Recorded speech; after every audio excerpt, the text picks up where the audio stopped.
Hi everyone, hello, welcome to my YouTube channel. I'm Todd Nauck. So glad you're here. Week 11, I believe, starting week 11 of my COVID-19 art live stream series of art live streams where I do art in a live stream sort of fashion. So I got to work on that opening line. That intro is just, I'm really doing a lot of workshopping here. So glad you're here. We're continuing this Superman versus Doomsday piece. So hopefully you caught the pencil sketch live stream, still here on my YouTube channel. Please go watch that. And then we got inks done on Doomsday. That's still here on my list of live streams. So please check that out as well. If you have not seen those, please do watch those. Today, we're going to work on Superman here. We're going to work on Superman, hopefully finish off all the inks. And that will be today's live stream. Then we'll do colors on another live stream. So glad you're here. Hopefully you're doing well. Hopefully you're staying safe. Hopefully you're staying healthy. Hopefully you're washing your hands. And hopefully you're ready to draw and have some fun. So I'll share my tips. I'll share my tricks. I'll give you some info as I go. And hopefully I can respond to some of your questions and your comments as best I can. It's difficult for me to see every comment or question because I actually have to look at the art that I'm drawing. But I try to respond as best I can. I'm seeing someone saying it's a bit laggy. That's really strange. Is it a bit laggy for anyone else? Because I tried to update my internet connection, signal, all that sort of stuff. So we're having some problems. I don't know if it's something wrong with our area, but I will look further into that. If it's a connection or a problem on my end. But I appreciate y'all being here. Let's get to work. So most of y'all are saying it's good for y'all. Okay, I'm glad to hear that. All right, no lag whatsoever, no lag. Okay. The sound is a bit weird. Okay, I'll try readjusting my mic.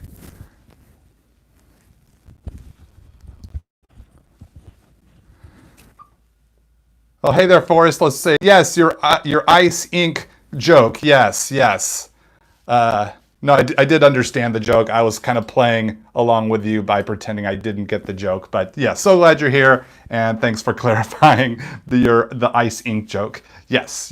I see what you did there. So glad you're back, and thanks for throwing out a dad joke. As many of y'all know, I do enjoy delivering and receiving dad jokes. But yeah, let's get to work here. So I'm going to be using my Micron pens here. The 08, the 005, and the 01 are my go-tos, as you see me use in almost every video. I might use my zebra brush pens for certain textures. So we'll see if those come into play. And if necessary, I do have my Pentel Pocket Brush Pen at the ready in case I need it. So let's get to work on Superman. Let me get this. Got a lot of cords I'm working with around here, so the microphone cord was pulling it the wrong way. So hope everyone's doing well as we in the US are celebrating Labor Day, or not Labor Day, Memorial Day. I always get those two inverted. Memorial Day, not Labor Day. So I'm going to kind of push in a little closer here on the face so you can see more of the detail here as I ink. So we're going to start with the spit curl here because it overlaps. I like to work foreground to background for the most part. So this spit curl, which ideally I like to make look like a letter S. Picked up that little trick from John Byrne, legendary Superman artist John Byrne. He always drew if I understood correctly, drew the spit curl to look like an S, and I love that idea. So I like to do that too. But Superman's hair is a bit more tousled because he's been duking it out with Doomsday, so it's not going to be. You're not going to have the best hair when you're in a street fight with a big genetically enhanced monster brute. From my experience. Again, I can only speak from my experience.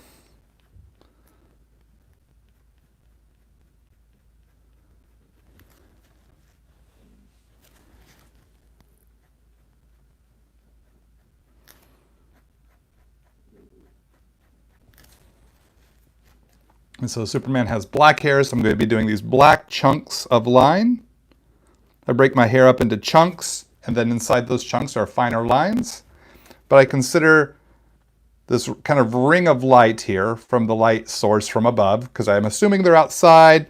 Might be from the sky, might be from maybe a street lamp, or might be the sun or the moon, depending on the time of day. Right now I'm just assuming this is sometime in the day.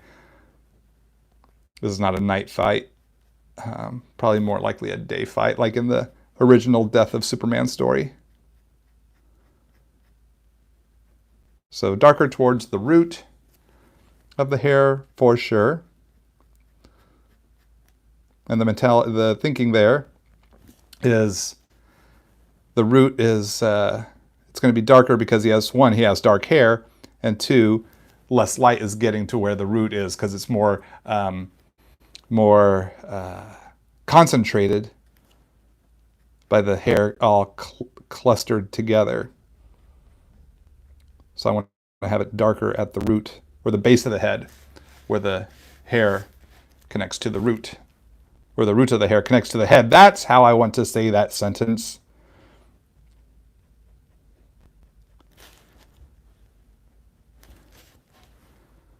Sometimes I have a hard time figuring out the order I want to say my words to convey a thought as clearly as possible.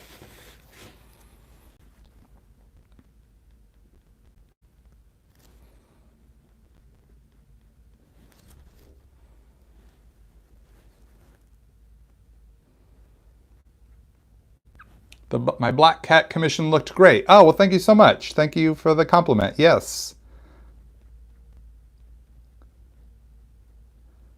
Appreciate that.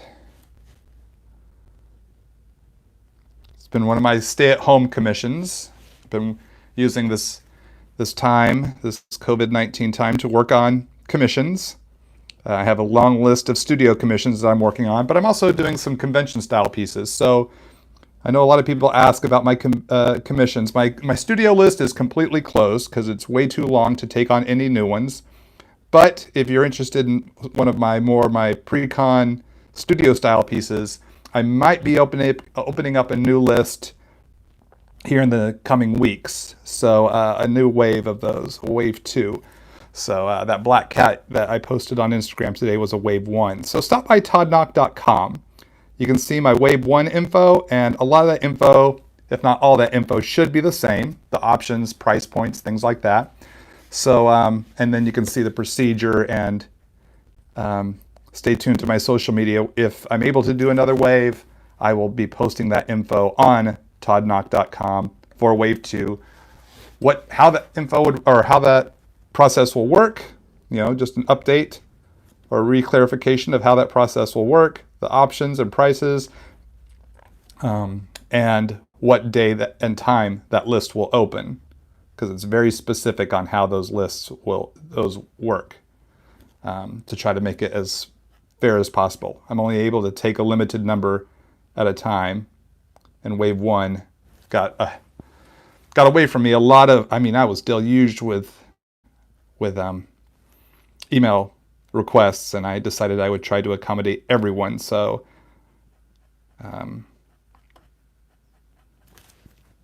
that's why week 1 has been taking so long. So, or wave 1, I should say.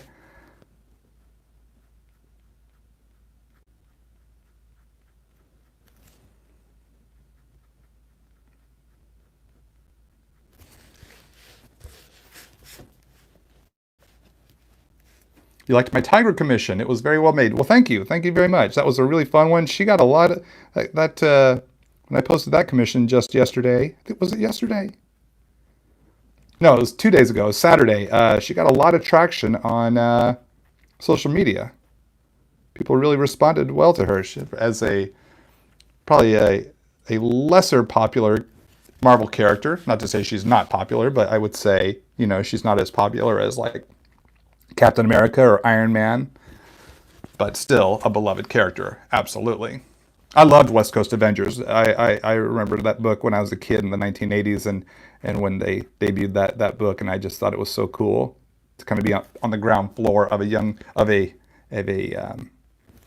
Avengers title.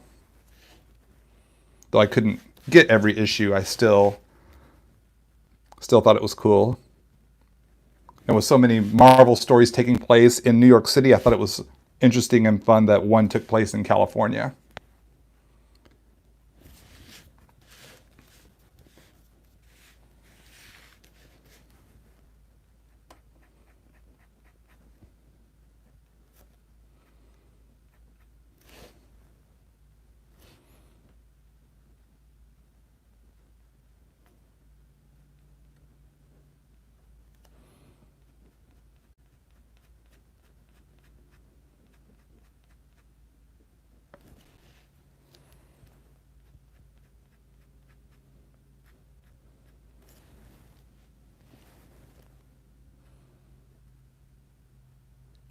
So almost got the hair done here.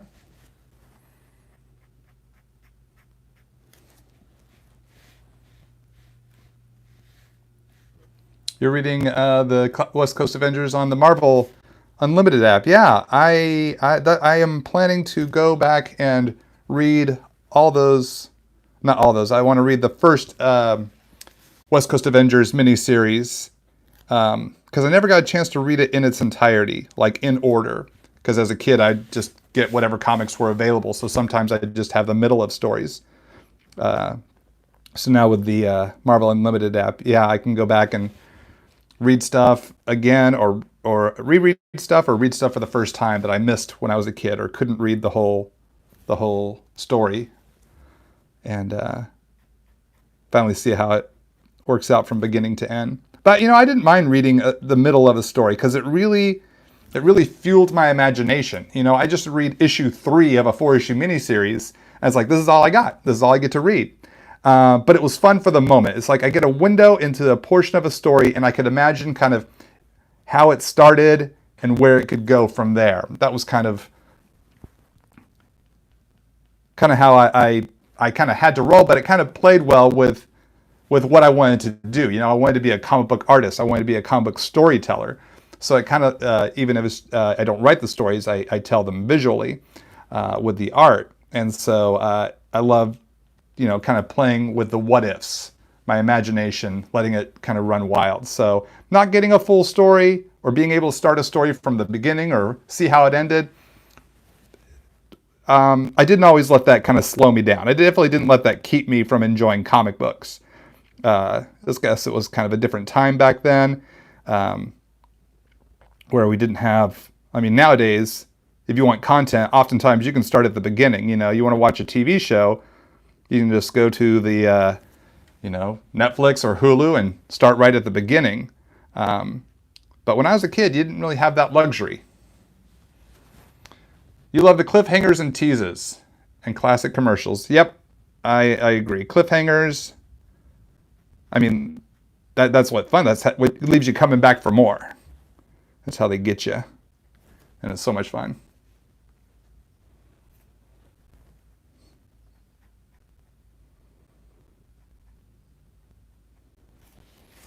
So now I'm going to work on the contours of Superman's face. Get those cheeks, jawline, and chin.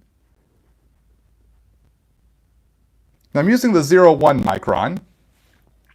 Using colored microns, I am only for the heat vision here to give it more of an energy effect, and I'll be using red micron for the pupils or irises of his eyes, so that because his eyes will be red because they're lit up from shooting off these heat vision beams. But most of this, pretty much all the rest of this will be black micron, just for a nice classic comic book look. Now I'm using a thinner micron because I want to create a sense of distance. From Doomsday here in the foreground, we're moving to mid-ground here with Superman. Not to say I won't use some 08, but right now I'm using a lot of 01, the thinner, smaller nibbed micron, so I can get thinner lines. I can build up if I need to, but I want to create a sense of distance, and the thicker lines can convey more in the foreground, as you can see here, big, chunky, thick lines. Then as you move thinner towards the background, it can help create that sense of distance because things are moving further and further away from us.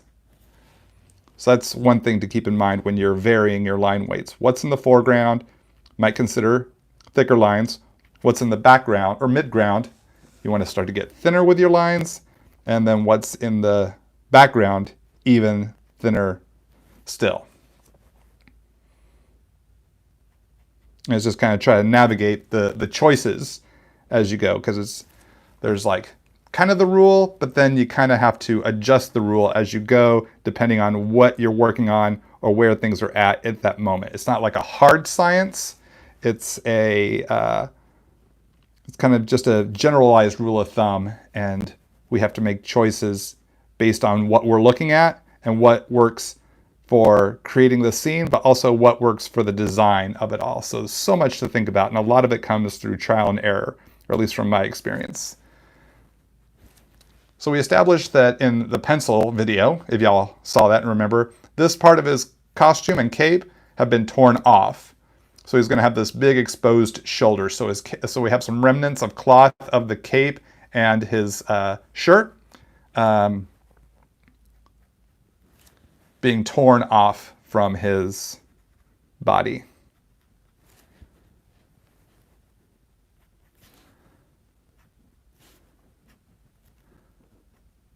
We're going to put a little fold right there. So that's the shirt kind of, it's torn, and so some of the cloth is folding over.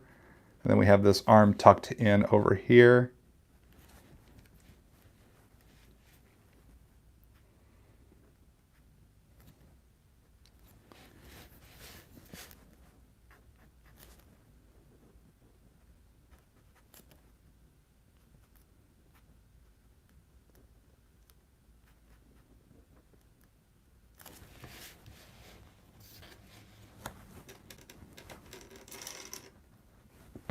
Bring the light over here a little bit more so you can get a little more light on this.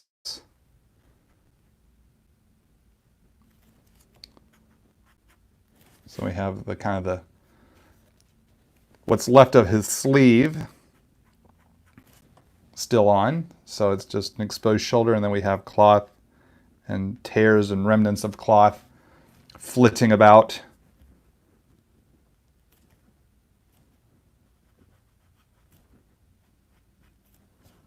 As this one arm is tucked in here. And we're even going to shade this out here. Using these lines here on the bicep to kind of create a gradation to give a sense of shadow of that bicep. Kind of moved away from us as his arm is kind of tucked in there. Maybe some scuffs here on him because he's taken some damage.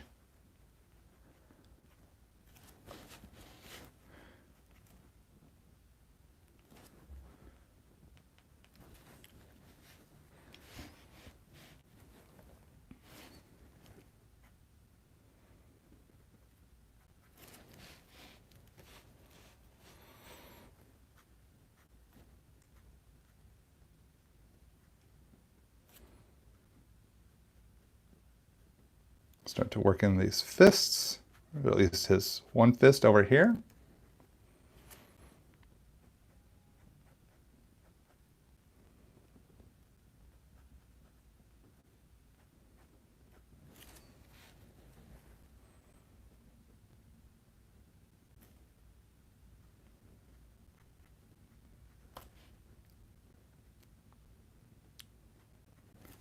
Arcing those knuckles.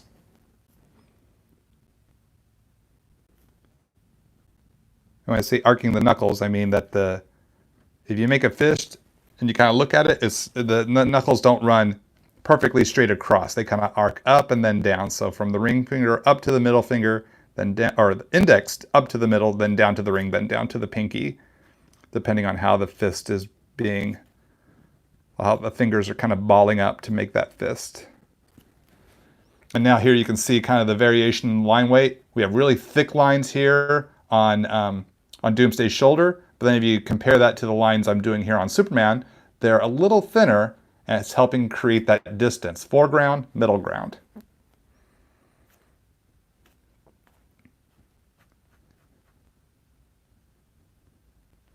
And it's something I think about throughout every illustration I do is where is everything at and what choices do I need to make to get that sense of distance.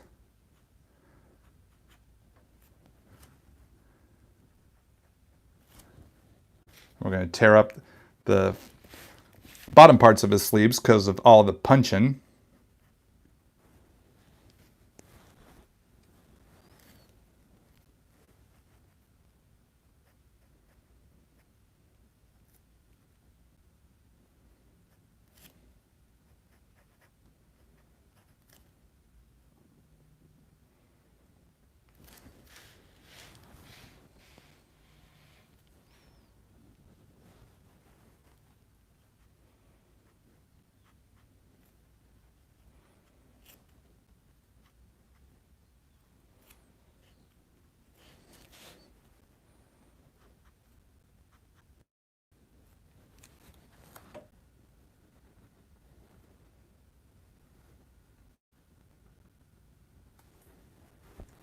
Let's see, do I have any tips for drawing superhero arms?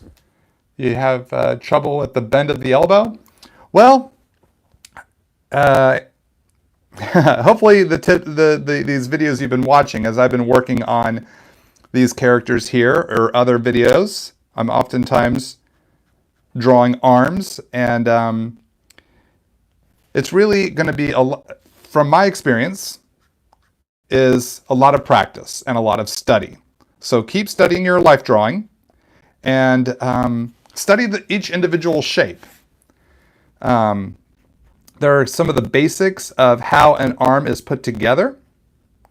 There are basics for the muscles, and then you make it as thick or slender depending on the character. So, you know, Spider-Man is one type of musculature, Batman's another, then Superman is another, and Hulk is a complete, is even more so an exaggeration.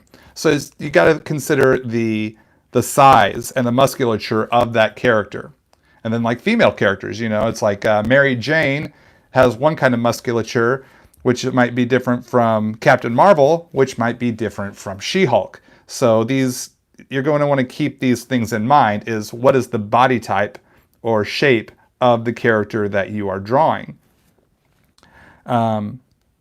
But a lot of the rules are kind of similar, kind of commonplace. But it's just how do you need to make those shapes. Elbows, yes, very challenging, very challenging. Muscles change shape depending on how the arm is bent. And the same goes for the legs and torso and everything like that.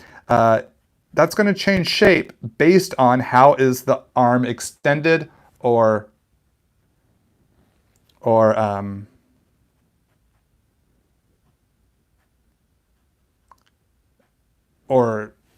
bent to make a long muscle or a short muscle. So there's a lot that needs to be studied. So looking into life drawing is really going to be a benefit in that regard. You might want to try checking into some life drawing type books like Byrne Hogarth, which is the one I learned from when I was in art school, or Andrew Loomis or George Bridgman. They are probably the three most popular or well-known ones that are out there.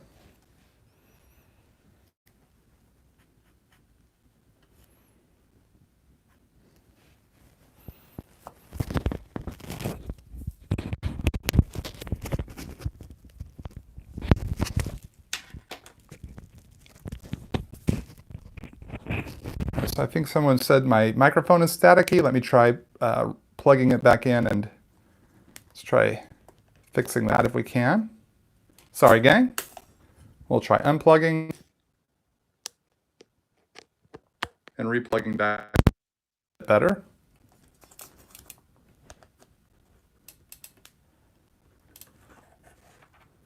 It's staticky. How's it sound now? Might have to look into buying a new microphone. Sounds good? Okay, maybe I just didn't have it plugged in all the way, or there was some sort of glitchy connection. So thanks for letting me know, everybody.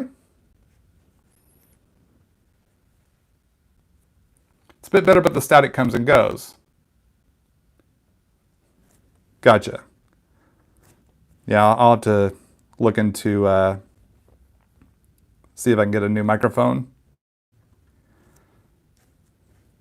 New lapel mic. So we don't have this static for future live streams. I'm going to switch over to the 08. Did I ever have Copics bleed on artwork? Not so much where it's like, oh yes, all the time.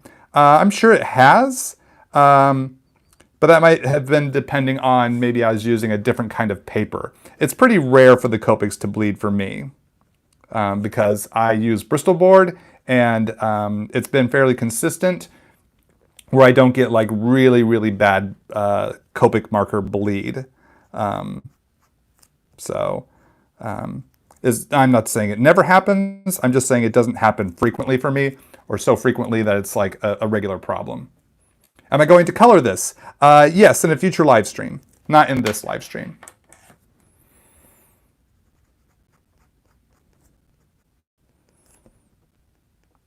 Today is just Superman inks.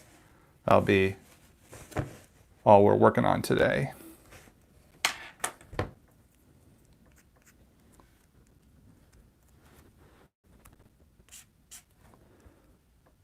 And then we have his cape kind of torn up here as it's coming unhooked from his shoulder.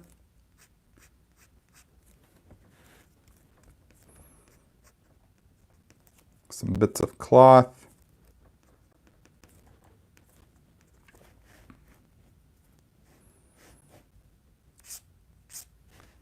I'm going to pull the camera back here a little bit so we can see a bit more of the broad strokes I'm making as I ink his cape.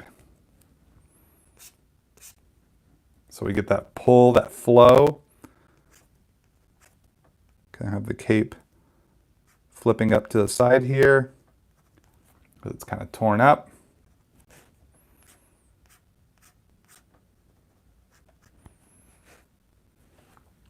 Then we have the folds of the cape.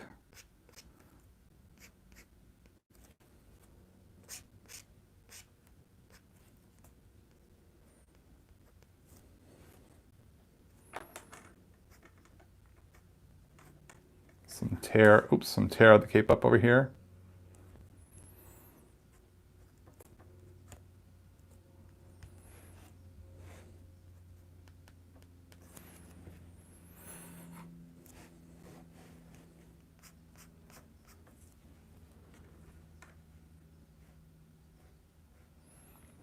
What do I think are the easiest techniques for inking textures like hair and stuff? I don't know. That's a really interesting question. I don't know if I know of an easier technique. I know kind of my technique, and it's because it's easy for me in some ways it's easy for me because I've practiced it.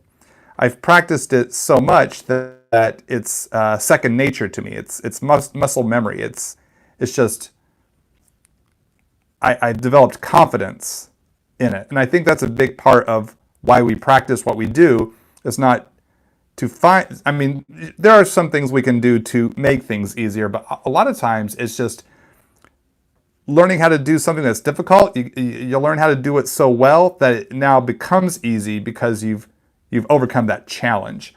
So an easier technique for inking hair, I can't think of like what would be a difficult technique or an easier technique in that sense. So interesting question. I wish I had a better answer for you, but for me, what is easy is practicing something to the point of confidence.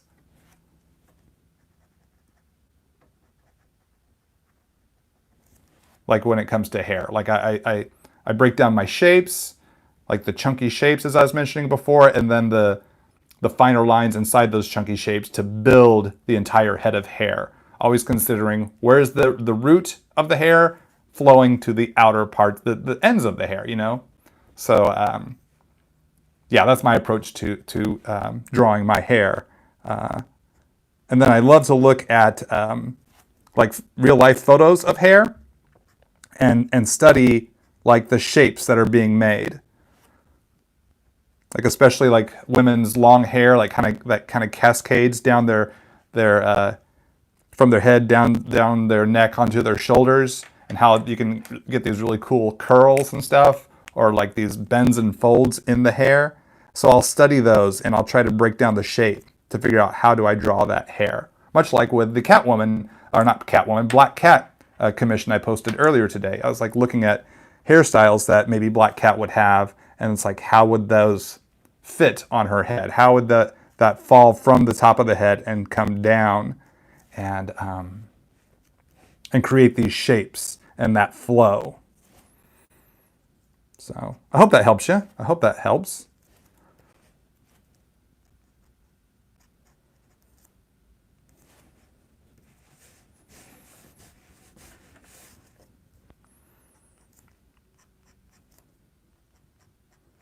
So switch back to the 08 for some thicker contours here on Superman. Not as thick as on Doomsday, of course, but thicker for him so that he has weight here. Just because I'm going a little bit thinner on Superman doesn't mean I'm going like so thin that he doesn't have some texture and presence on the artboard here. I just am mindful not to make my thicks on Superman as thick as Doomsday. That's not to say there's no thickness or big, beefy, chunky lines at all.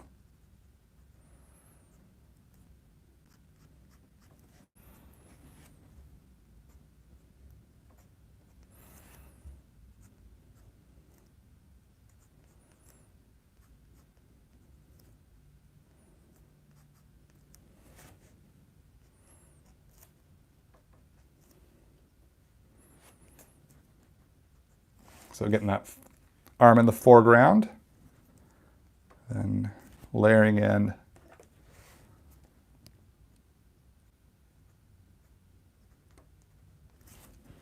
his chest, you know, the different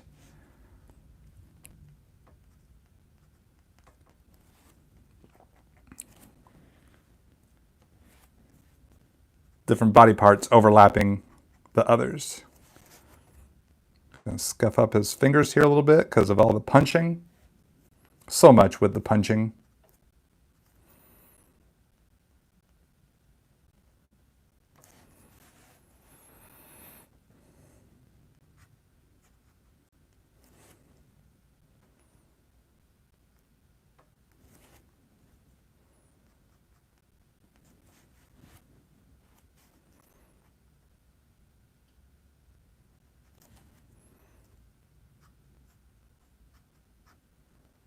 We have his sleeve kind of torn up over here, so we'll have some exposed skin.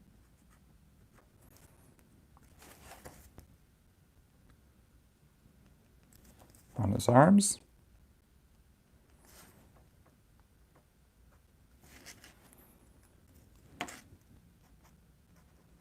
So just switching from the 08 to the 01, then back to the 08. Just depending on what do I need to do. I think I saw a question there. Who was my favorite Green Lantern? Oh, man. Well, my first Green Lantern that I discovered was Hal Jordan, thanks to the Super Friends cartoon. So he was my first Green Lantern. I think all the Green Lanterns are great, but I'd say my favorite is Guy Gardner, because the guy is such an interesting character. He's such a, in many ways, oftentimes a jerk. And so that really made for interesting stories, especially in the 1980s era of Justice League, the JLA, which later became the Justice League International. I just really like that the character combos in that series, and he was just so unlikable in so many ways amongst his peers that made him an interesting and oftentimes funny character to read. So oddly enough, I guess you kind of feel for Guy Gardner because they did such a great job writing him that he tried to not always be kind of a jerk, but he always sought to be a hero. And I thought Ice, the character Ice, how they kind of had this this kind of romance and relationship or flirtation and stuff, and how she could see the good in him, I thought was a really kind of sweet aspect to the story that I really appreciated. So, yeah, I give it to Guy Gardner because I just thought he was an interesting character. Not to say the others weren't interesting. I just thought that take on Guy made for an interesting hero.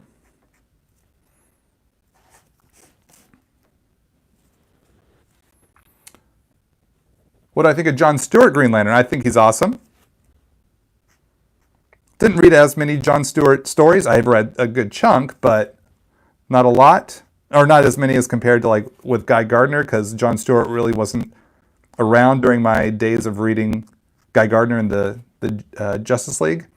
I think Green Lantern was in the book Green Lantern Mosaic, so he was kind of off in space, and I wasn't reading that title back in the 1990s. I think, but I think he's a great character. I like their approach to him. So yeah, Jon Stewart. Like I said, all at least for I can only speak to the first 4. I guess technically 5 if you include Golden Age Green Lantern. But Hal Jordan, Jon Stewart, Guy Gardner, and Kyle Rayner. I dig them all. Of course, Alan Scott, the Golden Age Green Lantern, but he's not a member of the Green Lantern Corps. He's a different kind of Green Lantern. He's cool too.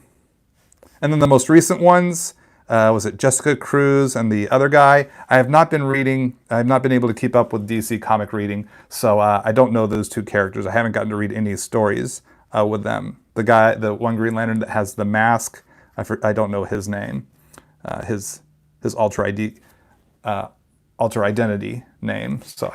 But I think the woman one, the one she has the Green Lantern kind of marking over her eye, I think her name is Jessica Cruz, if I remember correctly. So I don't know those characters yet. I haven't gotten a chance to read their stories. Have I ever drawn Ryu from Street Fighter? I don't think so. I don't think I have. I have not drawn a lot of Street Fighter. I never really played that game much growing up, so I don't have a strong connection to the game. I played it some. I mean, I know it when I see it, but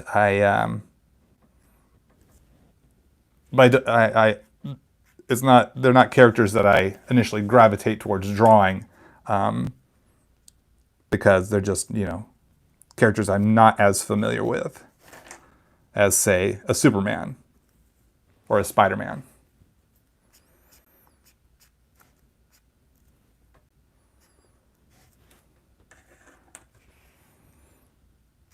Favorite Batman movie? I don't really have a favorite Batman movie. I mean, I've seen many of them. Not all of them, but I've seen many of them. But none to the point that I can say, oh, that's my favorite.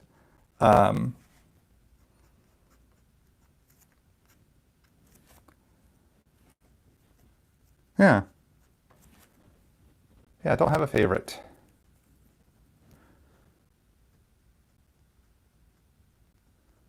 So now we've moved on to working on Superman's legs here. Kind of put this together. Got a lot of detail in this. I don't think I really realized how much work it was going to take to draw this scene. So I know these are kind of long videos and multiple chapters here, so I appreciate y'all sticking with me. And hopefully the microphone isn't so staticky now. But I will look into getting a new microphone. Actually, I'm looking into ways to maybe upgrade my video or live streams. You like the long videos, well, I'm so glad. I'm so glad. Thank you. Scuff up his knee some here a little bit. Give him some super boo-boos.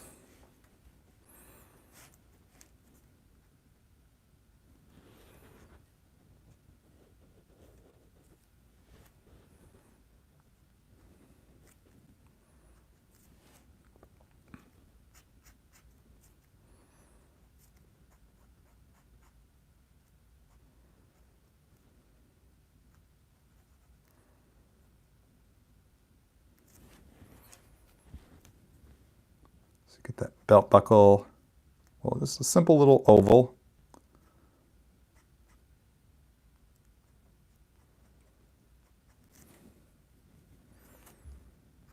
I'm drawing the Superman with the red trunks on. I like the red trunks because I like how it breaks up the blue. I know it looks kind of weird that he wears underwear on the outside, but you know, that's just kind of the way it was since the golden age of comics, and it's just kind of a classic look. I just like how the red breaks up the blue, just personally, design-wise, color-wise. I just think it's, I mean, it's what I grew up with. It's classic Superman, and it,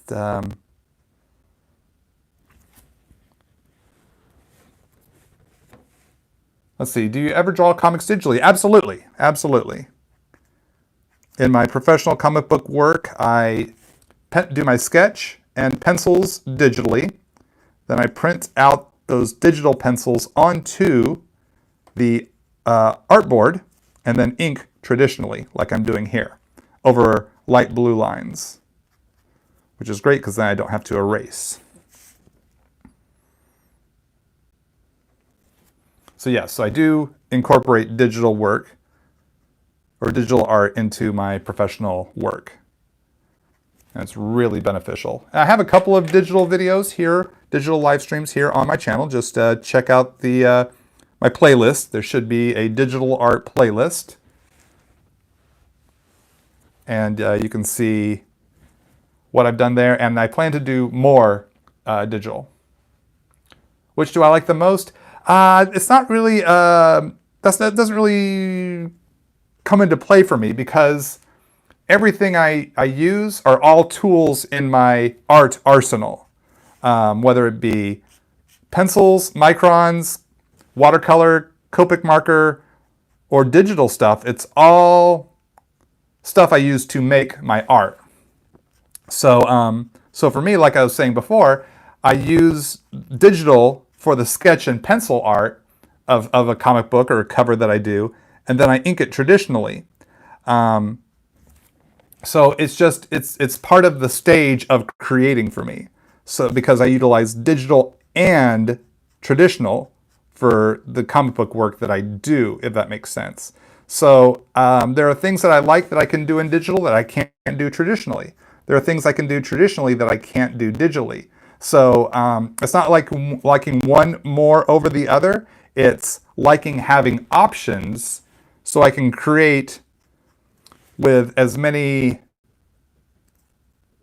different ways to create as possible. If I can say that idea in a very clunky way. Hopefully that made sense. So no, I don't really have one preference over another, if I can just break it down as simple as that. Don't really have one preference over another. I have fun with both.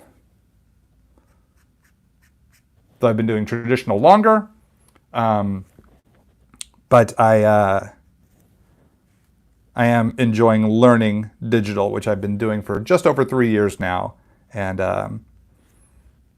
it's been good to develop these digital skills, so I can have more, like I said, more options and knowledge in how to create.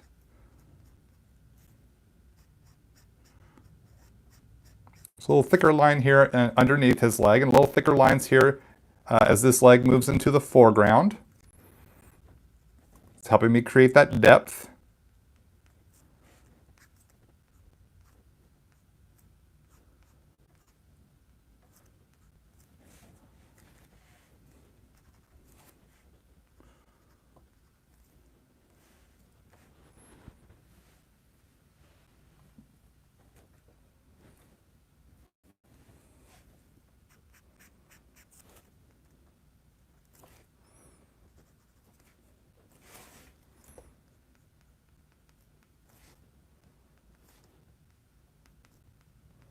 Let's put these little tiny scuffs all around him. Do you use a Cintiq or a Wacom tablet? I use a Wacom tablet. I use the Wacom Mobile Studio Pro. And I draw in the program Clip Studio Paint, which is a great program for drawing comics. It's very intuitive in that sense. It's got a lot of great tools for drawing comics in there.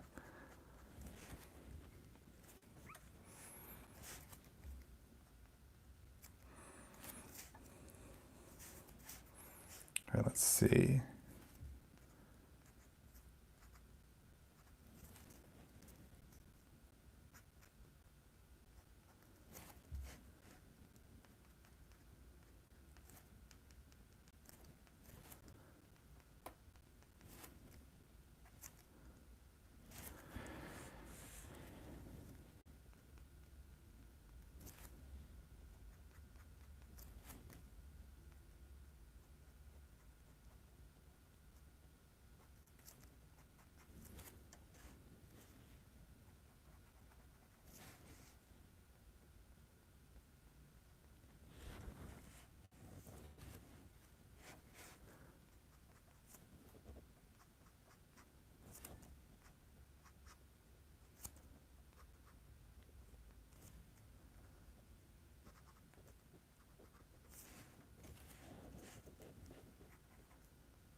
All right, at some point here, I'll be getting to Superman's face. That will be happening soon. Actually, I want to work on this S here on his cape. You enjoy drawing on Procreate app. Have I ever used it before? I have used it some, yes.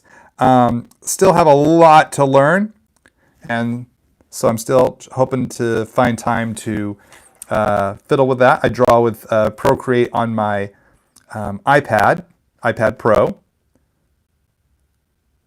because it came standard on the iPad Pro with Apple Pencil. So I've been fiddling with that, and hope to find time to learn other techniques in how to illustrate with that app. I've seen some people do some super amazing stuff with that app, and I'm just, trying to at least get some of the basics down.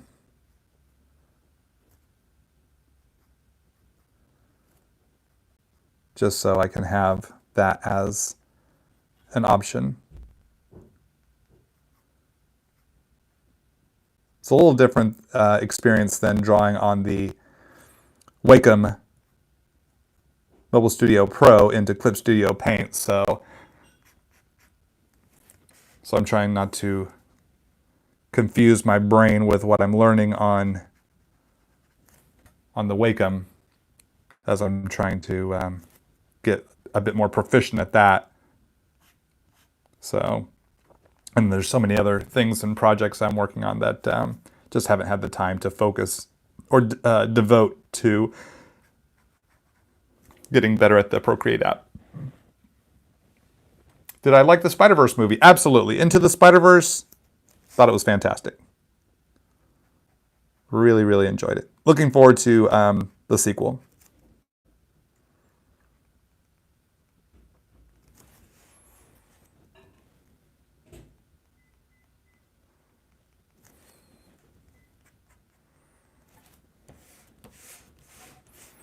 All right.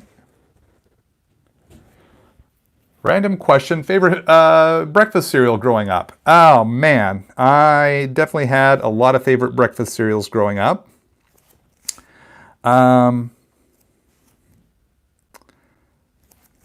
Let's see. Favorite, I would say when I was a little kid, like a really little kid, there was a cereal from the 1970s called Freakies. Kind of tasted a little bit like Captain Crunch, but they were like these rings, like these little circles. And there were 7 characters, these little monsters called the Freakies, and they would scour the jungle looking for the Freakies tree, which had the Freakies cereal on it.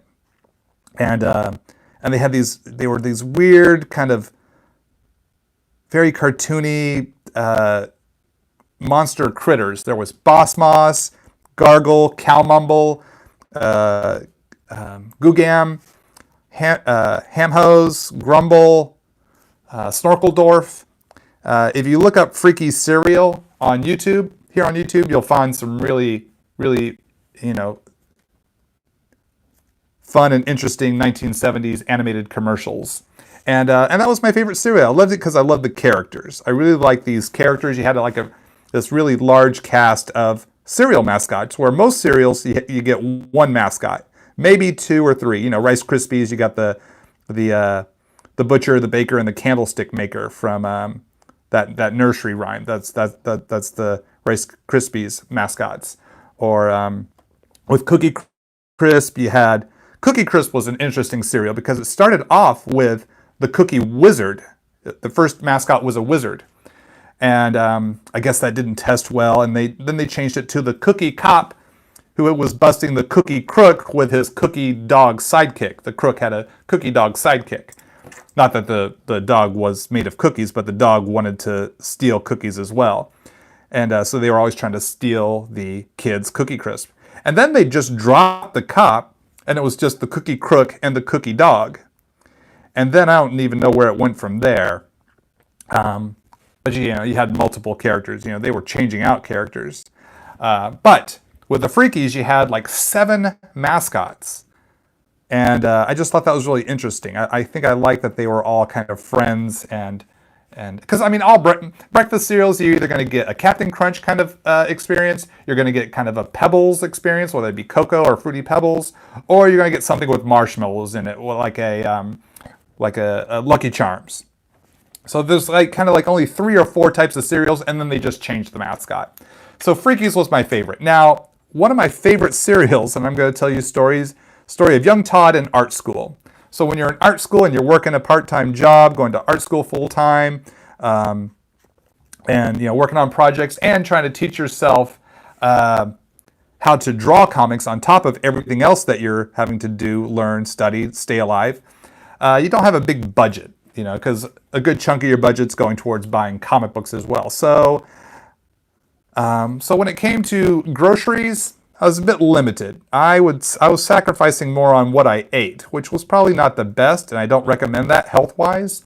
But in the 1990s, you know, when you're young, I mean, when you're young at any time, but for me it was in the 1990s, you know, I just made whatever choices I wanted because, you know, first time out of the house. So I could not, instead of spending full price for Lucky Charms, I bought the store brand Lucky Charms, which was called Magic Stars. Now, Magic Stars was, you know, just like Lucky Charms. You know, you had the colored marshmallows, but the cereal was not an oaty sort of cereal. It was kind of like a very sugary, kind of like Chex. Y'all know that cereal Chex? Imagine that, but really super sugary sweet. So, you know, I'm like 19, 20 years old, going to art school, and Magic Stars was my morning jam. That's how I started my day, was a big bowl of Magic Stars. And that sugar would have me so hyper, I'd get to art class and I'd just be a jibber jabber goof, you know? I'd just be chatting up all my friends, acting silly, acting goofy, because I was, you know, young, malnourished, and whatever nourishment I did get was highly sugared. So did not work well for my physiology. It was probably not a good idea. I don't think a dietitian would recommend the diet I was on in college. You know, where it's like top ramen and hot dogs, and then Magic Stars cereal every morning. So my friends would get so annoyed with me, my classmates would get so annoyed with me, they would beg me to stop eating Magic Stars. It was, I'd come into class way too hyper. You know, just young, super skinny, and then I'm just hopped up on sugar. Once they realized what the culprit was, that was Magic Stars, I think I had some of my classmates say that they would even buy me healthier cereals just so I'd stop eating Magic Stars, because it was just way too much sugar and not not working well for, you know, working on projects when you have one classmate, and I'm unfortunately this one classmate that just would not shut up and was just bouncing off the walls. So, and then with the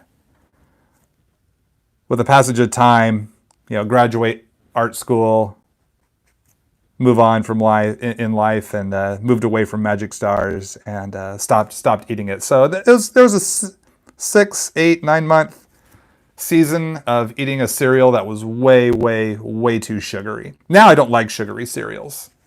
I do not like sugary cereals are way too sweet. So I don't really eat those types of cereals anymore. I don't really eat cereal that much anymore at all. I don't really do a lot of that type of stuff in my diet. I'm more of just like an oatmeal with raisins sort of guy. My favorite villain. This will get us off the cereal topic. Thanks for letting me ramble on about breakfast cereals. I could really just go off on breakfast cereals. And I gotta, like I said, I'm getting off this topic. So favorite villain. I like different villains for different reasons. Being a big X-Men fan, I'd probably say Mr. Sinister and Apocalypse are two of my favorite villains. Over in Spider-Man, I'd probably say Sandman is one of my favorite villains, and Dr. Octopus. And in the DC universe, Darkseid is one of my favorite villains.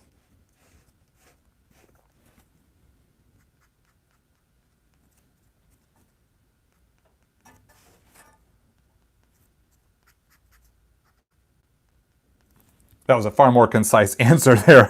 Favorite villains is, you ask me what my favorite breakfast cereal is, and I go off for like 15 minutes on telling stories of my youth. You ask me who my favorite villain is, and I get that answer done in just like 2 minutes or less. So I guess that shows where my my brain is at.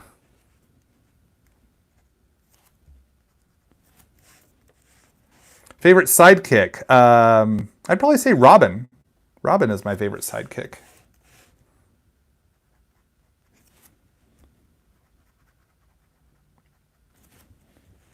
And to tag onto that, who is my favorite of the Robins? Tim Drake, because I drew that character for 5 years in the Young Justice series I did over at DC Comics. So Tim Drake holds a special place with me because I got to draw that character in stories for 5 years and absolutely loved it. Loved all those Young Justice kids. They are like my kids.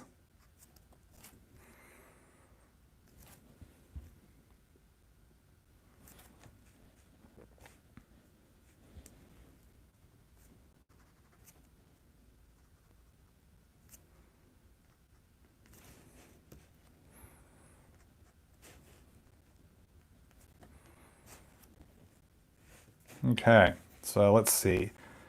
Starting to move, we almost got Superman done here, and we're going to be moving into more of the backgrounds here. We got all this rubble around him, so I'm going to start getting to that soon. But right now, what I want to do is just finish off his face, because that's the last part here that I haven't really focused on. There'll be some more details to the body I might add here and there, but right now we want to get to the face. I've switched to the 005 micron for the finest point. I hear Micron now makes a 003, and I need to look into those because I love an even finer point if it's available. But right now this 005 will work quite well. It's what I'm used to. And we're going to just start putting in these details here. Angry eyebrows, furrowed brow. And we'll be breaking out that red Micron for his pupils and irises. Actually, I don't even know if we'll see his pupils, but definitely for the irises at this size, because he's got those red heat vision eyes.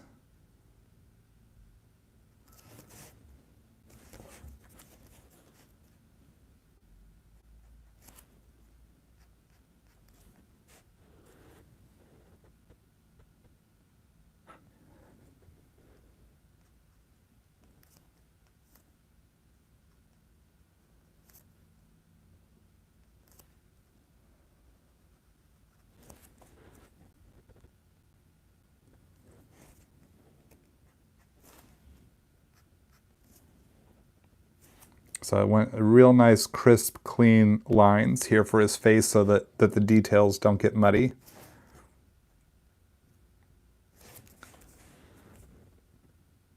Do I keep a cheat sheet for the reference for the characters I have to draw? Depending on the character, yeah, I'll have stuff. I'll print out a style guide of the costumes, or I might have the comic that character appears in that I haven't drawn, to have their costume handy. That's what I'm trying to say. But some characters like Superman don't need a cheat sheet, don't need a style guide. I know exactly how his costume looks. Spider-Man, can draw that guy in my sleep. I've drawn him so many times. So characters like that, I don't need a cheat sheet. If I have to draw, like when I had to draw Cosmic Ghost Rider, he's still a fairly new character, and so when I was working on him, he was still fairly new. So I needed that that reference. My editors will send me reference of characters. Like here are the previous 3 issues this character has appeared in, so you can have reference of how the character design looks. So I'll have things like that, or I'll just do Google image searches of that character. Or if I need to draw a version of a character from a specific era. Like if I was to draw Superman here from like when he was blue Superman, I haven't seen that version in a long time, probably not since the 1990s, so I'd probably pull up reference to make sure I could get his design right. Or when Superman had his long hair and black and silver costume, I'd probably pull up reference of that, because it's not one that I've seen as frequently as classic red and blue. I've seen this all my life. I've drawn this a bunch of times. It's locked in the brain. I can go straight from memory. So yeah, it all depends on how familiar I am with that specific design as to do I need reference materials so I can get the details right.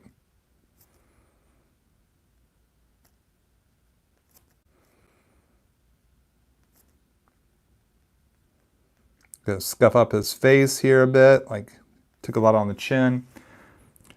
I'll probably add some blood in the color stage, but I will not be penciling or inking in like specific bloodiness on either of these characters at this time. I will let the color bring that.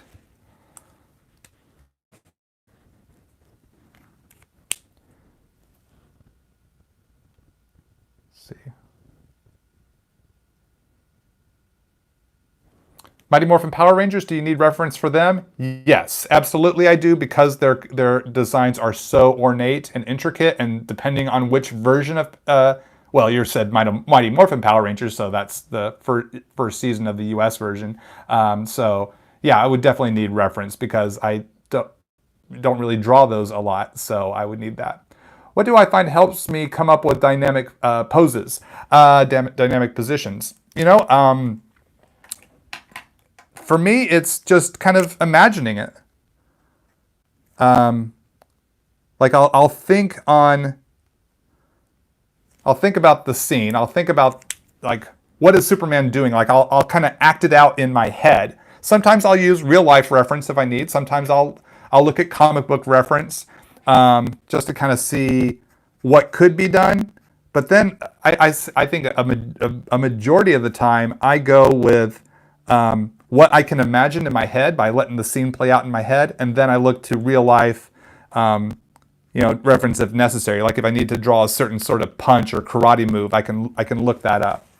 But having read comic books a lot of my life, most of my life, I would say now at this point, a lot of that kind of dynamic action from other artists I've seen is kind of locked there in my head. Just kind of that vibe of superhero type poses. The arms cocked back and the foreshortening, and a leg coming forward and a leg going back, and another arm this way, and the hand and a kind of a fist or a claw sort of look.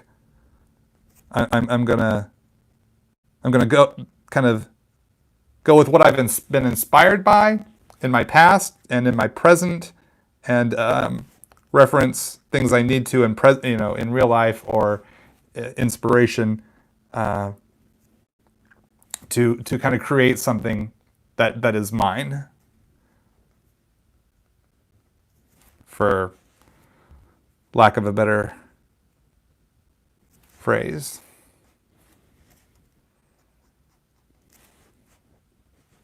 So just thinking how it goes, and also getting like those body-kun and body-chan Posable dolls, I have those as well. They're kind of like these little action figures that have like no designs on them. They're just kind of like little action figure mannequins, and you can pose those.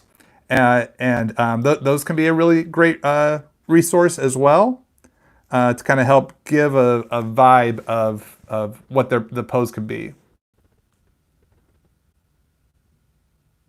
Am I going to try out Doodle Art? I don't know what that is. I don't know what you're referring to. Is that an app or something? I don't know what Doodle Art is. It sounds interesting. I mean, I'm always interested in learning about new things that are out there. So I do not know what you're referring to.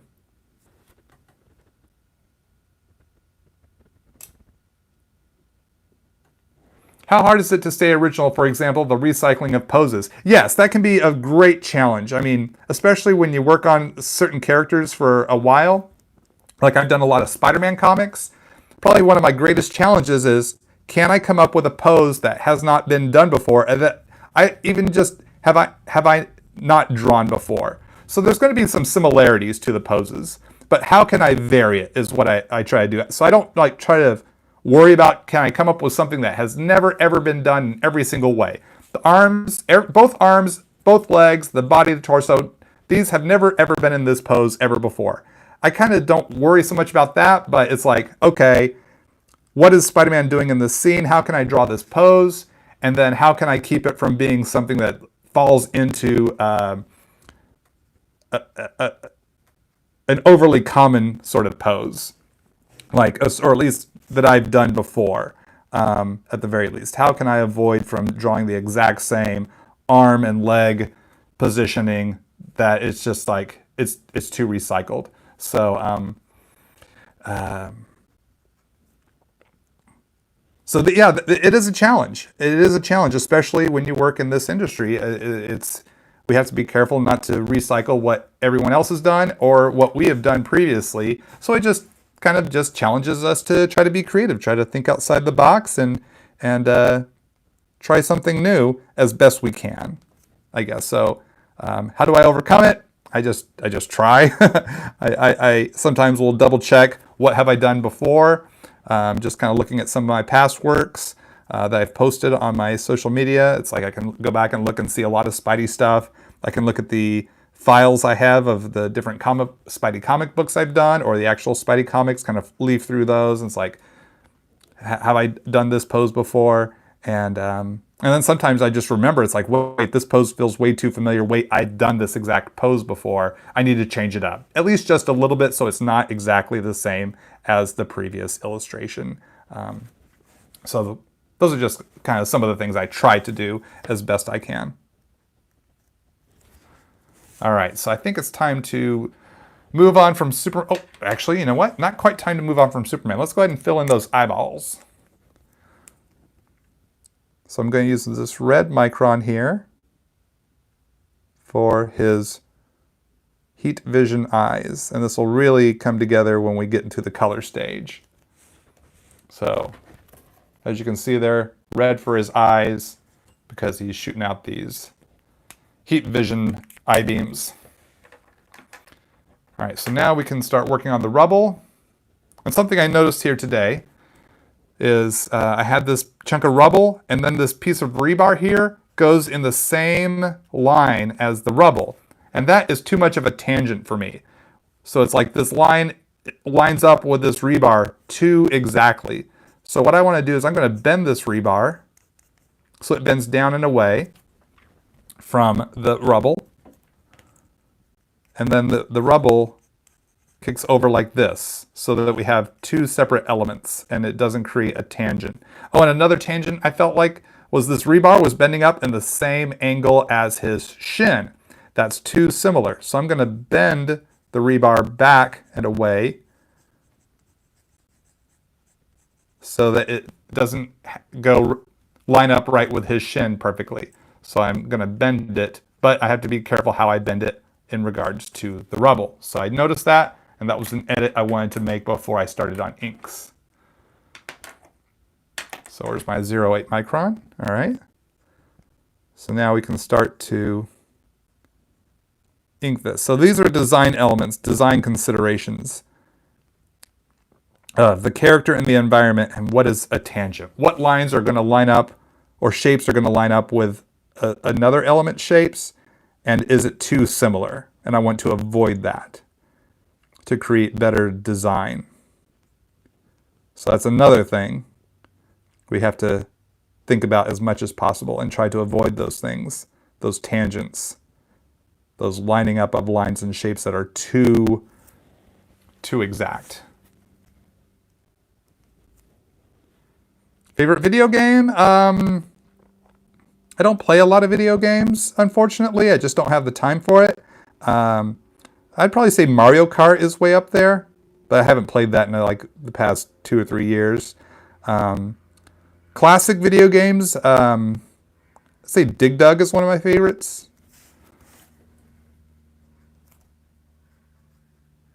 But yeah, I just don't have a lot of time to play video games because I spend most of my free time drawing. Why don't I make post-it pop art anymore? It's not that I don't make it anymore. It's just I haven't. I've been moving on to try some other things. I will do more post-it note illustrations, but it's this sketch cover is taking more time than I thought it would. So this has become a series here, and I like to finish a series before I start another illustration. So there will be more post-its. I haven't given up on it or stopped doing them. It's just I haven't done any recently. So more are to come at some point. I've been doing those for, I can't remember when I did my first one. I should go back and look. I have on my Art of Todd Nauck Facebook page, I have an album, and it has just about every post-it note illustration I've done, from the very first Spider-Man one up into the most recent one, which was a Nightcrawler. They're all in there. And so I think it's almost 400 post-its in that album. Or getting close to it, I think. Definitely over 300. I'm pretty sure about that. So I'm doing this rebar here, which is really fun to draw. Put a little shadow here on the underside. Just this fun rubble texture. And then I've got the actual concrete here.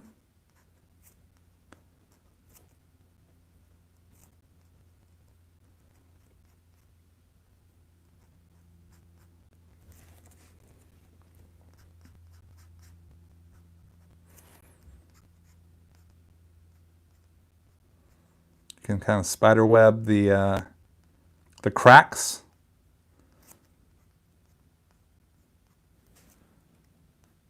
From where there's been stress on the concrete from it being busted up from whatever building or overpass infrastructure that's gotten busted up from their big battle through Metropolis.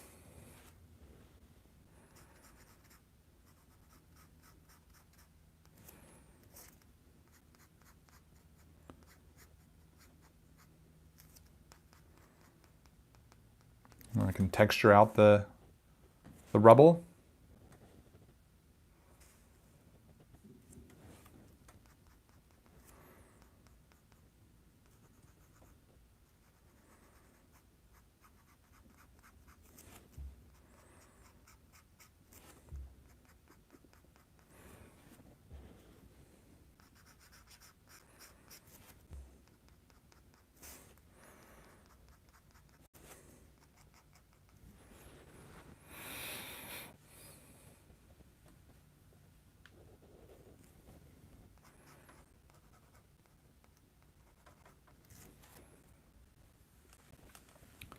Is Gwen Stacy delayed at this time? The first 2 issues are out right now, and we're hoping that once the industry gets back to, publishing the full line of comics, that we'll get the rest of the Gwen Stacy series out on stands in the future. But that's going to be Marvel's decision as things go. So I don't have any information to share on that front, but I do hope that everyone gets to read all 5 issues. I'm sure, I would hope that Marvel is able to get those out to y'all sooner than later. So But yeah, you can read the first 2 issues. The first 2 issues are available for sale now, and then issues 3 through 5 will be released at some point, like I said, at Marvel's discretion.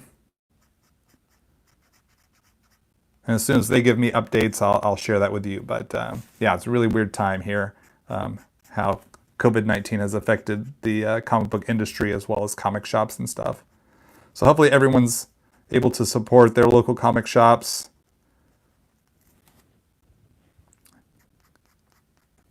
With, you know, if you haven't picked up your pull list in a while, especially before COVID-19, if you can, call your comic shop and say, what do I got in my box here? I want to go ahead and get those picked up. A lot of shops are offering curbside pickup, so you don't even have to go into the shop. You can just call them up, settle up, and then yeah, they can pay for it by credit card or something, and then you can just go drive by the shop, and I'm sure they'll have an employee out there just ready to hand it off to you so you can have contactless comic pickup. Which classic comic book artist influenced me the most? That would be Arthur Adams. Arthur Adams was probably my biggest influence. And then Rick Leonardi, Walter Simonson, and Alan Davis are kind of like who I call my foundational 4, my Mount Rushmore of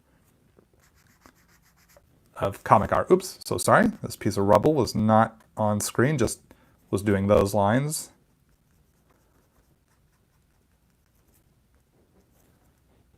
And then I also love like Mark Silvestri, John Byrne, John Bogdanove, Cary Gamble, Brett Blevins,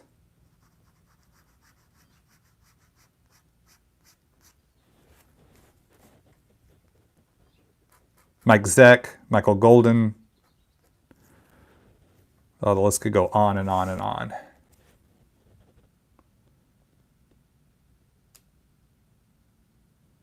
Have I met them? I've met a number of them. I've met Arthur Adams. I've met Rick Leonardi.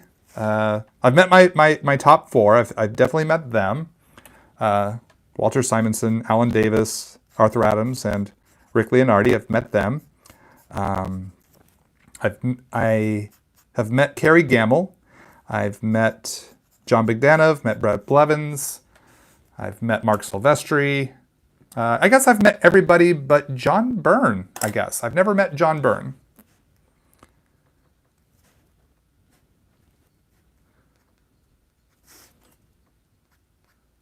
Maybe I'll get to someday.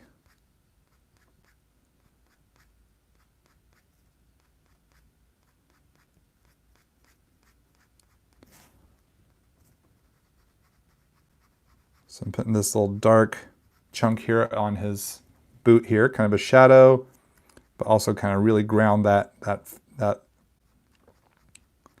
shin. Kind of give him some weight there.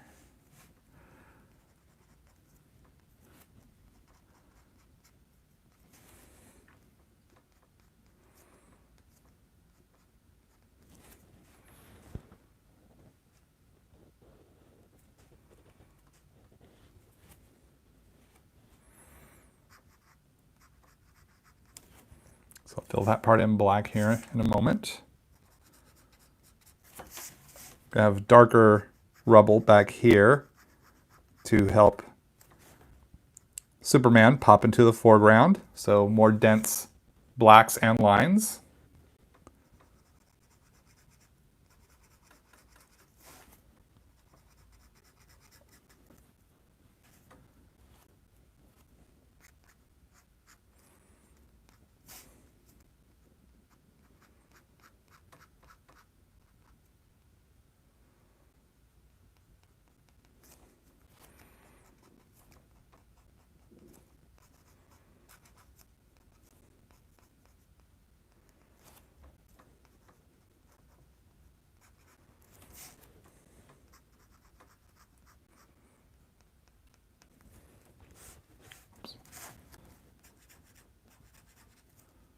So I'll fill that part in black and that part there.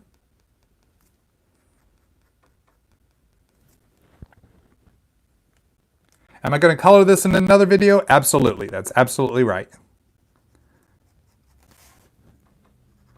And that will probably be in a video later this week. I'll probably be back to live streaming. I'll have another live stream scheduled for Thursday. So make sure you're subscribed to my YouTube channel and set the notifications to alert you for when I schedule live streams or upload any art videos, so you don't miss out.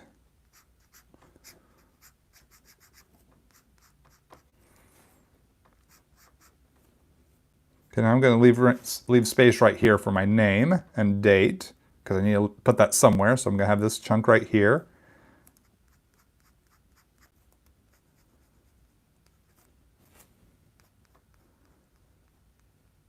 So I want to make sure I leave a nice open area.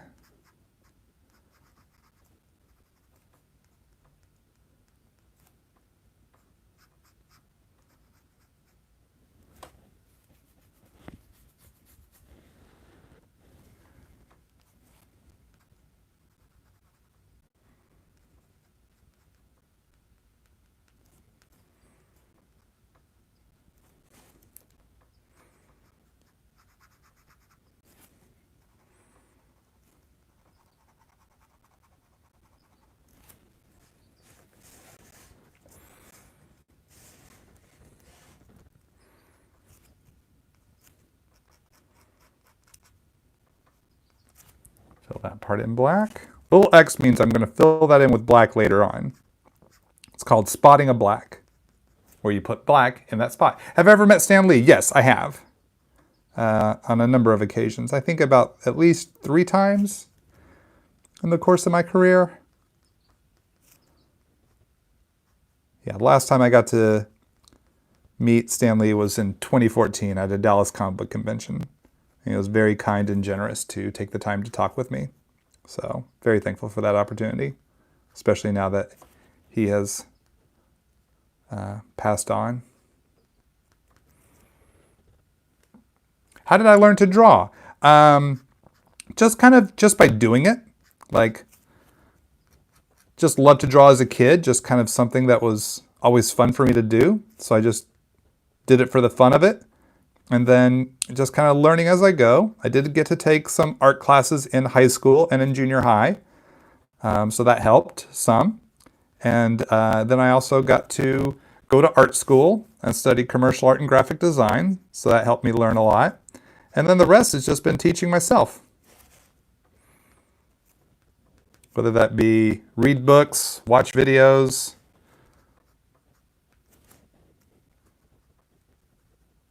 etc. So, lots of ways to learn.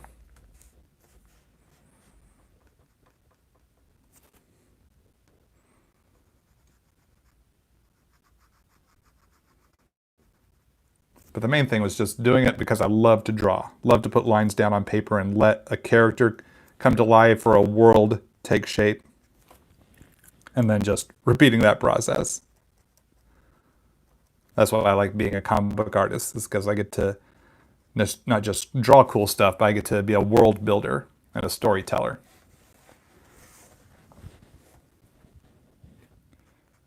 All right, now this rubble way back here in the background is going to be thinner, so I'm going to use thinner lines so that Superman's line weights stand out a bit more and helps create that depth.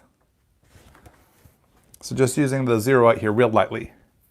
Have I ever drawn Darkseid? Yep, yeah, we did stories in Young Justice where Darkseid made appearances. So yeah, I've gotten to draw stories featuring Darkseid. Absolutely.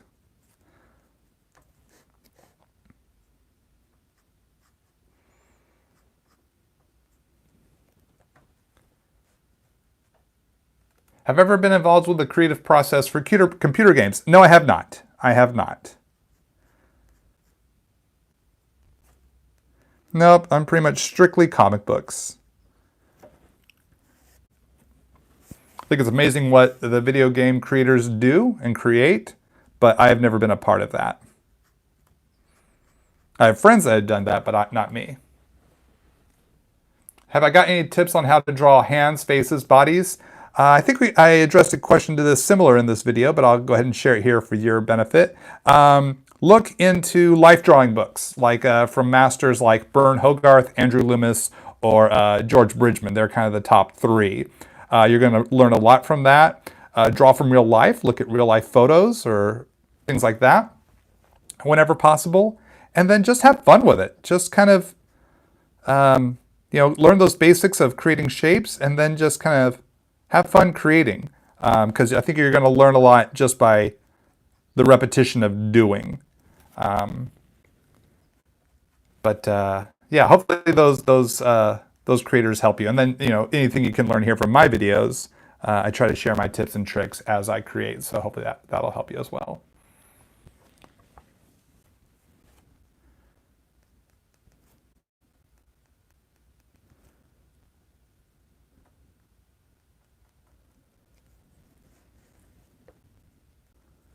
Let's see, someone asked, favorite Extreme Studio memory? I have a lot of memories and a lot of great memories working there. But I'm going to share this one story because someone brought up Mighty Morphin Power Rangers earlier on. So when I broke into Image Comics, it was like when I started working for Rob Liefeld, creator of Deadpool, at his Image Comics studio. It was like the mid-90s. And a year or two prior, Mighty Morphin Power Rangers debuted. And I was a big fan of the actress Amy Jo Johnson. I thought she was super cool and had a bit of a crush on her. Who didn't have a crush on Amy Jo Johnson? So all the guys in the studio would kind of tease me about that. And they'd buy all these like Power Ranger toys for me. I was just like, guys, knock it off. My desk has got more Power Ranger toys than I have room to draw. So it's kind of just this running joke. So around this time, I think it was the summer of 1995, the Power Ranger motion picture debuted. And so Rob Liefeld, having connections to Hollywood, got passes to the movie premiere and the after party. And he says, Todd, we're going to go see the Power Ranger movie premiere and go to the after party. So it was me, Rob Liefeld, his fiance, and artist Dan Fraga. And so the four of us went to this mid-afternoon weekend movie premiere. And of course, all the actors from the movie were there. So we got to see the movie before it opened, got to go, it was the Hollywood movie premiere, and got to go to the after party, and I got to meet Amy Jo Johnson. I got to meet her, I got to take a photo with her, and she was very nice, very sweet, got her autograph, talked to her, said, I'm a big fan, it wasn't a very long conversation because she was surrounded by kids who wanted her autograph, so I didn't want to take up too much of her time. But I wanted a chance to meet her myself. So I talked to her and I said, Amy Jo, could we take a photo together? And she's like, sure. Just the biggest smile, just so sweet, so friendly. She goes, sure. Throws her arm around my neck, pulls me in, and we're touching cheek to cheek. She pulls me and we're taking a photo cheek to cheek, and I just went blank. I have no memory of anything happened after that. It's like, oh my gosh, my cheek is touching Amy Jo Johnson's cheek. And the next thing I know, I'm back to where Rob and Joy and Dan are, and I'm like, how did I get here? I know Dan and I were over there. I know Dan took a photo, but I do not remember walking over. I had missing time. I just like completely blanked out. And so that was kind of a funny little moment there. But I thought that was really cool that Rob would be so kind to hook a brother up and get me a chance to meet an actress that I was a huge fan of at that time. I'd never met or spoken with Amy Jo Johnson since then. Though my wife, I think it was at New York Comic Con this past year, she went to the ladies' room and Amy Jo Johnson was in there. And so my wife, she teases me about this story all the time. It's kind of a running joke in our family. And she comes back to the artist alley table. She goes, "You'll just never guess who I saw in the ladies' room." And it was Amy Jo Johnson. I'm like, "Did you talk to her? Did you introduce yourself?" And she goes, I didn't. I didn't want to bother her." And it's like, oh my gosh, that would have been so awesome if my wife had gotten a chance to have a conversation with Amy Jo Johnson. So, but yeah, there's a little story for y'all about the Extreme Studio days. So I was very appreciative that Rob would do that for me.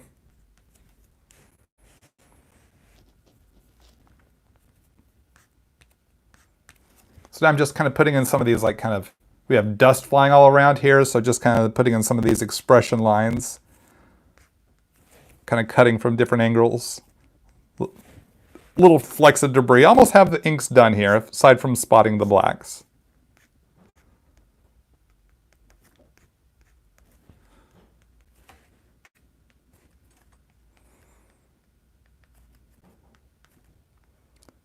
Maybe adjust some of the lines, maybe beef up Doomsday's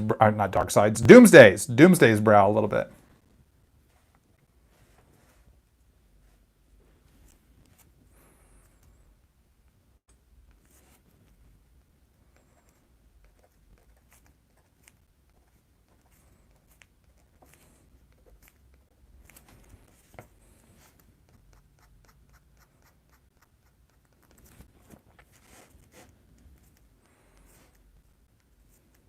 More stories and dad jokes? There'll be more stories and dad jokes in the future. We're almost done here, so I don't think I can delve into another story, but I'm sure I'll tell more as I remember them.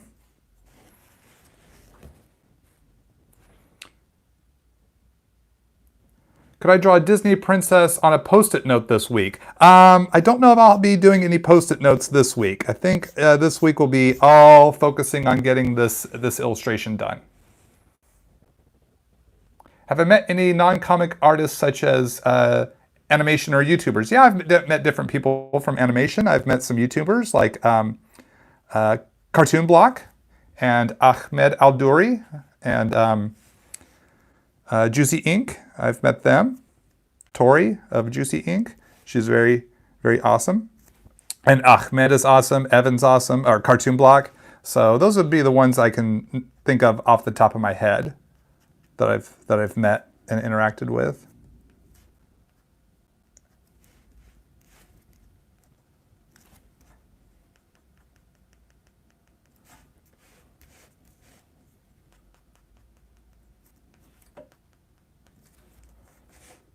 Okay, so I think we're just about good here.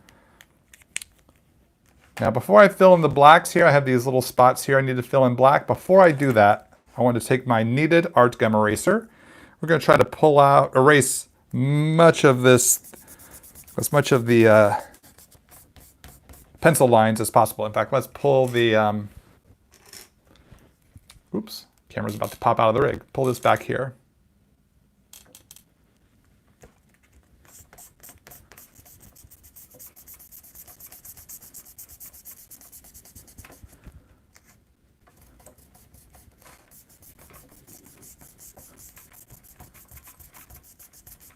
So I'm just going to erase these pencil lines as best as possible. Now, a lot of people say they have a problem when they ink and go to erase that the ink lightens up, it fades. When they erase over it, try using a kneaded art gum eraser. KNEAD, any brand will do. A kneaded art gum eraser, and I find that I have less fading with my ink with this as opposed to a plastic eraser. Though I still use a plastic eraser, sometimes you have to get in there and really get those certain areas that don't want to come off of the page. So sometimes I'll use this one, and then other times I'll use the kneaded art gum eraser. Like I'll do a first pass with the kneaded art gum eraser to get the bulk of it off, and then if there are any problem areas, I can then go in with my plastic eraser. Eraser? Yes, an eraser. It's like an eraser, but has an L in it. An eraser.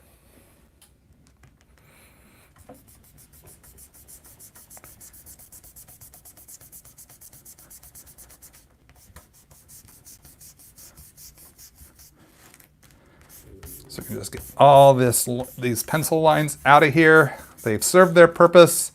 Now it's time for them to go.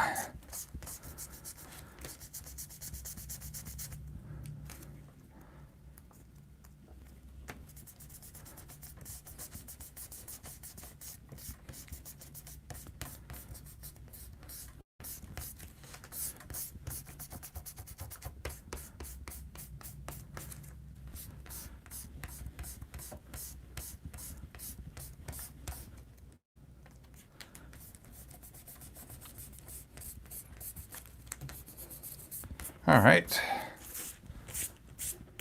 And the nice thing about a kneaded art gun eraser is that there's really no eraser dust. There's no eraser shavings or dust that from the kind of the rubber pulling off of the block there. So that's kind of nice that you don't have all these shavings everywhere. It just kind of pulls the graphite into itself, and then you can kind of knead it out. You can just kind of schmutz it all out by just taking that and kind of refreshes it, and then you can just go right back to work and erase, erase, erase, erase, erase. All right, once I do that, that kind of helps me see where do things need to be beefed up. Make some lines thicker. Now I got those pesky pencil lines out of the way. Now I love those pencil lines, but I only love them for a purpose, and then they have to go. Sorry, I can't keep your pencil lines. But this is not a pencil drawing.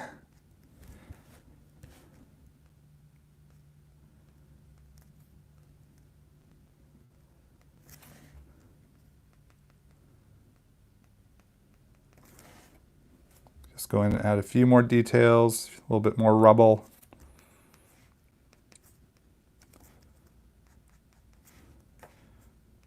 Texture things out if I want.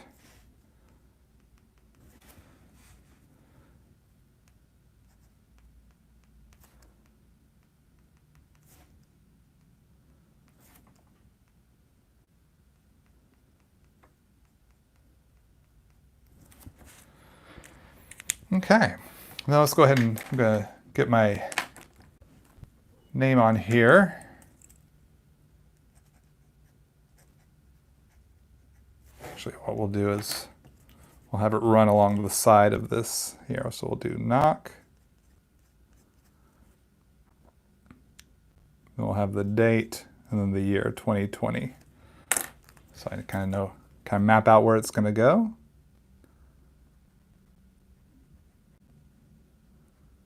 So just kind of hiding my name here in the rubble.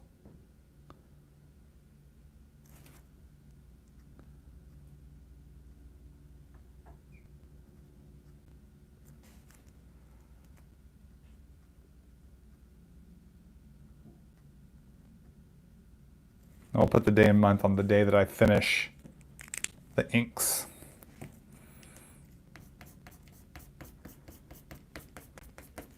Okay, oops, see some spots there that couldn't get before. Oh, some fingers there. I want to texture out those fingers a little bit more.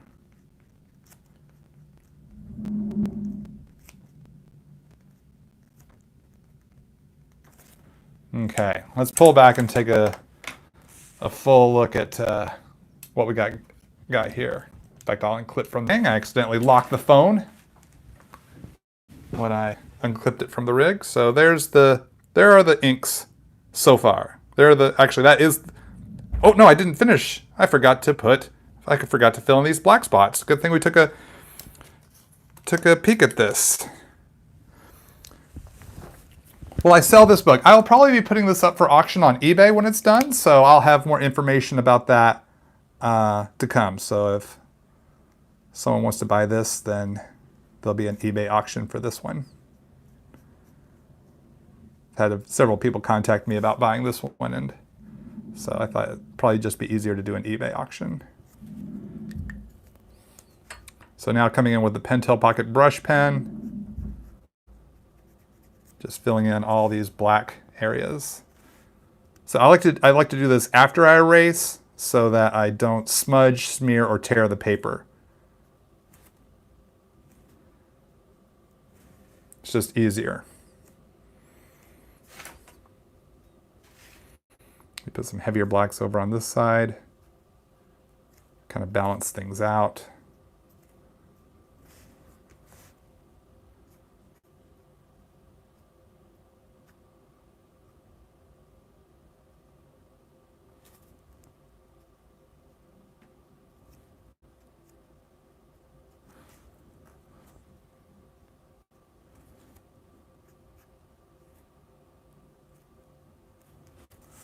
All right, there we go. That's finished inks now. That is how that will work. So now we can clip out and take a look at the finished piece for the ink so far. Next up will be color videos. Color videos live streams. Hopefully we can get it done in one. If not one, then two. Considering how much detail there is, it might be have to do a Doomsday color video, then a Superman color video. So, oh, you just joined? Well, welcome to my live stream. We're just wrapping this one up, but you can go back and watch this one and the previous two to see the pencil sketch video, the Doomsday ink video, and then here today we're finishing the inks for Superman.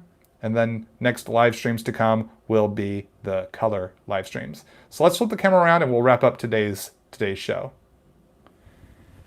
Hey gang, let me just clip back into the rig here. All right, so glad to hang out with y'all. Thanks for joining me. Sorry that the microphone was a little staticky. I'll look into that with plans for what I want to do for my YouTube channel with the new hardware I want to get. We have some, hopefully that we can make that stuff happen here in the near future. Some things I'm looking into on how I might be able to do that. But yeah, we'll see what the future holds. But in the meantime, thanks so much for hanging out with me. I'll have a shot of this on my social media, so you can follow me on my links below if you're on Instagram, Twitter, Facebook, etc. All those links to my social media are listed below, and I'll try to get a direct link to this image on my Instagram in the video description below as well. If you liked what you saw today, please leave me a thumbs up. It's greatly appreciated. Also, feel free to share my videos with your family and friends. Share it on your social media pages, on your Twitter, your Facebook. Please share my videos. And if you haven't subscribed yet, this is a great time to just go ahead and hit that subscribe button. Why wait? So that and then you can tap the little bell and you can set your notifications to alert you when I schedule live streams and upload art videos, so you don't miss out on any of my content. And yeah, so, and thanks for everyone participating in the live chat. Sorry I couldn't address everybody's questions or comments, but I do appreciate you participating. And if you're watching this on replay, feel free to leave a comment in the video section there below. And thanks for hanging out with me. And hopefully I'll see you again real soon. I plan to be back here on Thursday, and we'll see what time I'll be able to join or start up a live stream. But hopefully you can join me then, is what I want to say. So I'll make announcements on my social media as to when the next art live stream will be, and that will be colors. We'll start working on colors here. And so until then, hope you all have a great Memorial Day. For those of you watching here in the US, I don't know if that's a worldwide holiday, but I know it's a holiday here that we're celebrating in the US. And yeah, hope you have a safe and healthy week. And until then, I'm Todd Nauck. Keep on drawing, keep having fun. Take care, everybody. All the best.